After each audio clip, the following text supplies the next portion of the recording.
foot like in an unfamiliar place. I'd never done something like that, where like an actor's not talking to you. So I'm behind the monitor, and we're shooting this sequence, and we're breaking it up now into coverage. We've done our master, and we've got the cameras on Chris Rock. And so even though I'm in the scene, since I don't have to be on camera, I'm back sitting behind the monitors watching. And there's my stand-in is sitting next to Mewes just to give him somebody to react to. I don't say anything, so it doesn't really matter. So I'm sitting there watching the monitor. Chris Rock's doing his dialogue. And then all of a sudden Chris Rock is just like, his name was Brian. And he starts fucking laughing hysterically. And I'm like, cut. And I take my headphones off and I go over, and he's still chuckling. And I was like, what's so funny? He goes, look at Mewes, look at Mewes. And I turned over, and there's Mewes, and he's just fucking out cold, leaning on the fake Silent Bob. He's like, I didn't do it, man.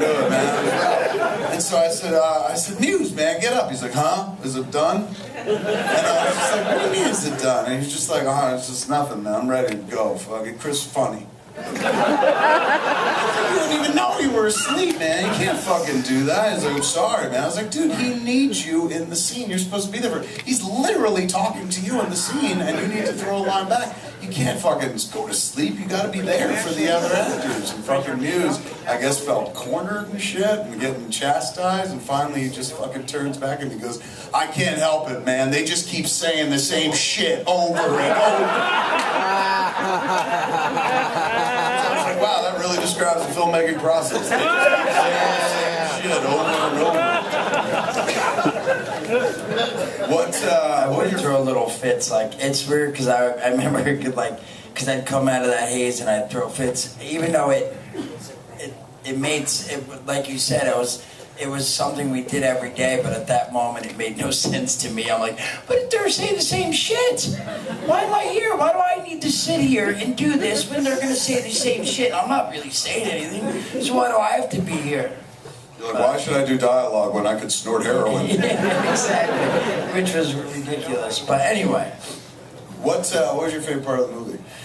My favorite part of the movie, I would say, I mean, to me, again, as much as I was fucked up, there was a lot of, there was times where, a lot of times where I wasn't fucked up. Like me being there and getting to work with, you know, even though you scared me in the beginning with Rickman, you know, and stuff. It was cool to be able to shoot another movie. I mean, I just love shooting, going and seeing the church and being in the big church and working with all the different people, Alanis and everybody. You know, as you saw, there's tons of people we worked with a bunch and didn't work with.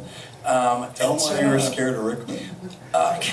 Because before we shot, he was telling me, he's like, look, man, you can't mess around like the other movies. He's like, he's serious. This is like a serious theater actor, man. They don't play around and shit. They know their cues. They know what's up. He's gonna bring the fucking magic, son. He's like, so when you're doing scenes with him, you can't be fucking around. And I'm like, oh, what do you mean? Like, what if I forget my line or something? He's like, he won't play that shit, man. He won't do the movie if we were gonna fuck around. So I got all nervous, and again, I'm shocked that I did, but I think because they're I was there before. Tell the impressive part. You're burying the lead. This is what the amazing part. Well, so I got so nervous that I wind up like starting to read all the dialogue with me and him and memorizing his stuff, so I would know his cues and my cues and stuff. But then I realized we started rehearsing. When we started rehearsing with like Jason Lee and stuff, I started reading his stuff and memorizing his stuff because I'm like, all right, I know that I've worked with Jason, but what if I mess up Jason's while Alan's in the room doing the same scene? So then I memorized Jason's stuff, and then Alan Rickman in your mind is like, it's like when you tell a 5-year-old about cancer, man. They have no visual for it, but they're like, that's horrible.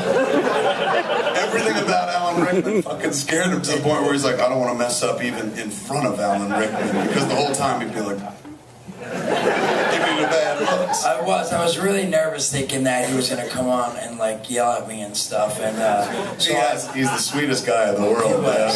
But we just had to build up Mewes because he wasn't serious about it. We were just like, we put the fear of God in him, man. And we knew like he wouldn't believe us. We were like, Chris Rock is a perfectionist. So we're like, who can we pick? And we're like, fucking Alan Rickman. He's British. He's got that voice. He was in Die Hard, you know. Fucking music. He scared him because it's like, it's Hans Gruber. So we fucking went with fucking Rickman, man. And sure enough, this motherfucker, like, one day we come to, it was in rehearsals. We were still rehearsing, it was just me and you. Like, basically how we used to run it back in the day was I couldn't just introduce him to the group because he's so weird. You know, you didn't want to just be like, everybody, here's Jason Mewes. And he's like, hi, Linda Fiorentino, and tries to grab her boob. So what I did was I kept him away from everyone else and we rehearsed by ourselves for a while, and then I basically would bring him into the group slowly. So we were in our room, that little living room between our two bedrooms, and we're rehearsing. We sit down. I was like, you got your script? And he's like, I don't need it. And I was like, yeah, right, we'll see. And I sit down with my script, and I start reading his fucking first scene, and he's there. He's got every fucking beat. He's there. He knows his dialogue and shit. I was like, nicely done. You memorized it. He's like, yeah. I was like, all right, let's try this scene. And we went through it. Bang, bang, bang. He's there and shit. I was like, you know all the fucking dialogue. And he's like, yeah, try me someplace else. Tried another scene, and then he starts doing his dialogue, and right before I feed him the Alan Rickman line that he's supposed to respond to, he says Alan Rickman's line instead. So suddenly he's doing his dialogue and Alan Rickman's dialogue. And I was just like, Jesus Christ, dude, how do you know his dialogue? And he was just like, because I memorized it. And I said, you memorized his dialogue? He goes, I memorized the whole script. And I said, really? He goes, yeah, try me. And I was like, okay. And I went to another one of his scenes, tried a few pieces of dialogue, he knew right away. And then I was like, let me see if you know someone other's dialogue that's not yours. Went to a scene he wasn't even in. He started doing the dialogue with me. And I was like, this is fucking creepy, dude. What are you, Rain Man? Like, how did this happen? How did you fucking get all that script in your head? Why did you do this? And he goes, I want to piss off that Rickman dude.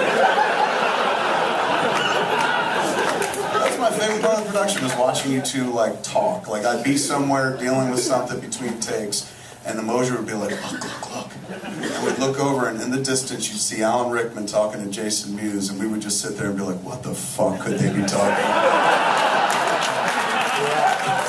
I remember I was so excited. He brought back, and I, as excited as I am, he brought back, it was a little pin, and it said, I love aliens.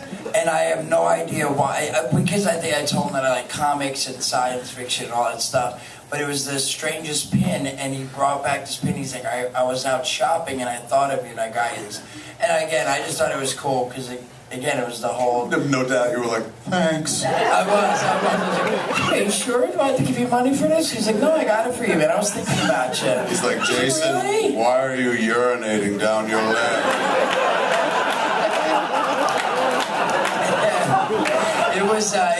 It really was cool working with, working with everyone, like I said, but working with him.